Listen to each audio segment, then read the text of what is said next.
এবং যে জিনিস এখানে আমরা খুব সহজে উৎপাদন করতে পারি সেই জিনিস বেশি দামে তাদের কাছ থেকে আমদানি করতে হবে। আমদানি করতে হবে অস্ত্র আমদানি করতে হবে, এবং অস্ত্র আমদানি করতে হবে আমাদের দরকার না থাকলে অস্ত্র আমদানি করতে হবে। আমাদের দরকার নেই, আমাদের বোয়িং বিমান আমদানি করতে হবে।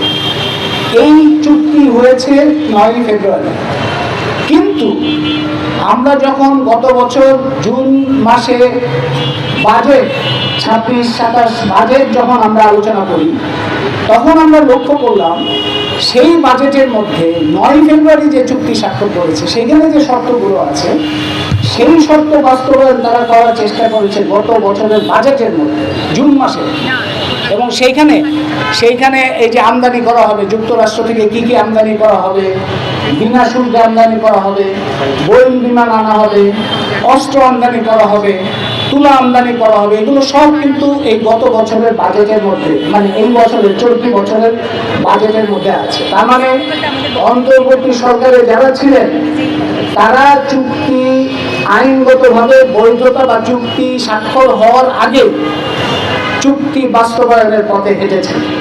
এবং ইতিমধ্যে বাংলাদেশে যে আমরা ভর্তুকি, বিপুল ভর্তুকি দেখতে পাচ্ছি বা আমদানি ব্যয় বৃদ্ধি দেখতে পাচ্ছি, এটা সবগুলোই কিন্তু এই চুক্তির সাথেই সম্পর্কিত সরকারের তৎপরতা। আসলে একটা দেশে কি হয়, আমদানি এবং রপ্তানি এটা যে কোনো দেশের অর্থনৈতিক তৎপরতার একটা গুরুত্বপূর্ণ দিক। আমাদের যে সমস্ত জায়গায় ঘাটতি আছে সেটা আমাদের আমদানি করতে হবে, যেগুলি আমাদের উদ্বৃত্ত আছে সেটা আমাদের রপ্তানি করতে হবে। আমরা রপ্তানি করবো এমন জায়গায় যেখানে আমাদের জন্য ভালো হয়, আমরা আমদানি করবো এমন জায়গা থেকে যেটা আমাদের জন্য কম পয়সায় এবং ভালো কোয়ালিটি সম্পন্ন জিনিস আমদানি করতে পারি। এবং যুক্তরাষ্ট্রে যে আমরা গার্মেন্টস রপ্তানি করি এটা কোনো দয়া দাক্ষিণ্যের ব্যাপার না। যুক্তরাষ্ট্র দয়া করে আমাদের এখান থেকে গার্মেন্টস নেয় এটা ভাবার কোনো কারণ নেই। যুক্তরাষ্ট্রের বাজারে বাংলাদেশের গার্মেন্টসের চাহিদা আছে। যুক্তরাষ্ট্রের বিভিন্ন ব্র্যান্ড তারা বাংলাদেশ থেকে গার্মেন্টস আমদানি করে তারা বিপুল মুনাফা অর্জন করে। এবং এটাও জেনে রাখবেন, বাংলাদেশে গার্মেন্টস রপ্তানি করে গার্মেন্টস মালিকরা যত মুনাফা করে তার থেকে বেশি মুনাফা করে যুক্তরাষ্ট্রের বড় বড় কোম্পানি। কারণ তারা যে দামে বিক্রি করে বাজারে তার থেকে অনেক কম দামে বাংলাদেশ থেকে তারা নেয়। সুতরাং বাংলাদেশ থেকে গার্মেন্টস নেওয়া এটা শুধুমাত্র বাংলাদেশের স্বার্থের ব্যাপার না, এটা যুক্তরাষ্ট্রেরও বিভিন্ন কোম্পানির স্বার্থের ব্যাপার। যে সরকার আসছে ওই সময়টাতে বাংলাদেশ থেকে গ্যাস রপ্তানির জন্য ভয়ঙ্কর রকম চাপ ছিল। এবং বাংলাদেশের গ্যাস রপ্তানি কে করতে চাচ্ছিল? মার্কিন কোম্পানি।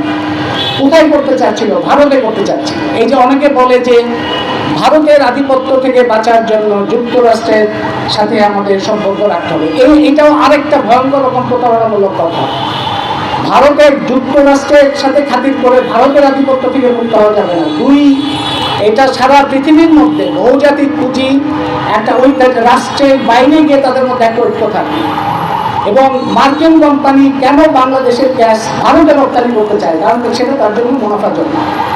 তো তাইলে ভারতে রপ্তানি করতে যখন চাইল গ্যাস, তখন বাংলাদেশে এটার পক্ষে বিশ্ব ব্যাংক বলেছে, এটার পক্ষে মার্কিন দূতাবাস বলেছে, ভারতীয় হাইকমিশন বলেছে, আমাদের যারা আমরা তারা বলেছে, আমাদের অনেক রাজনীতিবিদ বলেছে, আমাদের অনেক ব্যবসায়ী নেতারা বলেছে।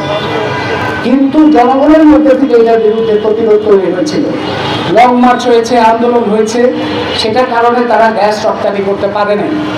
সেই সময় ব্যবসায়ী এবং আমাদের পক্ষ থেকে একটা যুক্তি বলা হতো যে যদি গ্যাস রপ্তানি করতে না দেওয়া হয় তাহলে গার্মেন্টস রপ্তানি করতে পারবো না। আমেরিকা তাইলে, যুক্তরাষ্ট্র তাইলে গার্মেন্টস আমাদের কাছে কিনবে না।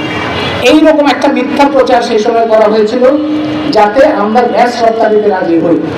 আমরা রাজি হই নাই এবং জনগণের প্রতিরোধের কারণে তখন তারা গ্যাস রপ্তানি করতে পারে নাই। যদি পারত তাহলে চিন্তা করেন আজকে তেল আমদানি, তেলের জন্য সারা দেশে কিরকম একটা হাহাকার। যদি গ্যাস তারা রপ্তানি করতে পারত, যে গ্যাস দিয়ে এখন বিদ্যুৎ হয়, যে গ্যাস দিয়ে শিল্প কারখানা চলে, যে গ্যাস দিয়ে বাংলাদেশের অর্থনীতি দাঁড়িয়ে আছে, সেই গ্যাসও আমরা পেতাম না, এটাও আমদানি করতে হতো। তখন আপনি চিন্তা করেন বাংলাদেশের কৃষি, শিল্প, ঘর গৃহস্থী, ব্যবসা বাণিজ্য কিরকম একটা ভয়ঙ্কর অবস্থার মধ্যে পড়বে। সেই সময় বলা হয়েছে গার্মেন্টস রপ্তানি বন্ধ হয়ে যাবে যদি গ্যাস রপ্তানি না করে। তো এই মেরুদণ্ড নিয়ে বাংলাদেশের জনগণ তখন প্রতিরোধ করতে পেরেছিল বলে বাংলাদেশের কোনো সরকার সেই সাহস পায় না। এমনকি আপনাদের তরুণ যারা, তাদের হয়তো অনেকে এটা জানা নাই যে সেই সময় 2000 সালে মার্কিন প্রেসিডেন্ট ক্লিন্টন সশরীরে নিজে এই বাংলাদেশে ঢাকা শহরে এসেছিলেন কয়েক ঘন্টার জন্য, শুধুমাত্র গ্যাস রপ্তানির চাপ দেওয়ার জন্য। কিন্তু জনপ্রতিরোধের কারণে সেই সময়কার সরকার সফল হয় না। তার মানে হচ্ছে বাংলাদেশের মার্কিন কোম্পানি তারা বাংলাদেশের গ্যাস ভারতে রপ্তানির জন্য একটা বড় ধরনের আয়োজন এবং চক্রান্ত এবং বল প্রয়োগের রাস্তা ধরেছিল, তারা সেটা করতে পারে না। এখন তারা বলছে যে এই চুক্তি যদি না মানা হয় তাহলে বাংলাদেশের গার্মেন্টস তাদের রপ্তানি করা যাবে না।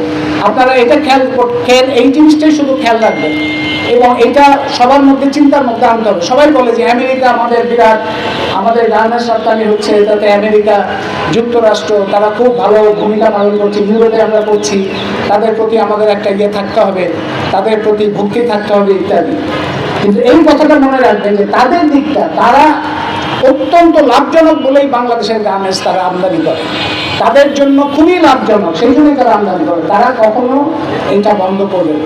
এখন গার্মেন্টসের ব্যাপারে তারা যে মূলাটা ঝুলিয়েছে, মূলা ঝুলানোর কথা তো আপনারা জানেন যে গাধার সামনে সাধারণত মূলা ঝুলানো হয়, সেই মূলা ঝুলিয়েছে যে গার্মেন্টস যদি এখান থেকে যুক্তরাষ্ট্র থেকে যদি তুলা আমদানি করে তাহলে বাংলাদেশ থেকে যে গার্মেন্ট যাবে সেটা নতুন কোনো শুল্ক আরোপ করা হবে। কিন্তু বাংলাদেশে আপনারা এটাও জেনে রাখবেন যে বাংলাদেশের গার্মেন্টস যুক্তরাষ্ট্রে যখন এই রকম এই ধরনের ক্রান্তীয় যথেচ্ছাচার ছিল না, তখনও বাংলাদেশের গার্মেন্টসের উপরে শুল্ক হার ছিল অনেক বেশি, 16% এবং সেই সময় পাকিস্তান, চীন এই সমস্ত দেশের উপরে তাদের শুল্ক ছিল 1 ভাগ, 2 ভাগ, 3 ভাগ, 4 ভাগ, মানে গার্মেন্টসের উপরে শুল্ক হার আগের থেকে অনেক বেশি। এবং বাংলাদেশের সকল গার্মেন্টস যুক্তরাষ্ট্রে যাচ্ছে তাও না, এটা হচ্ছে 20% ভাগেরও কম।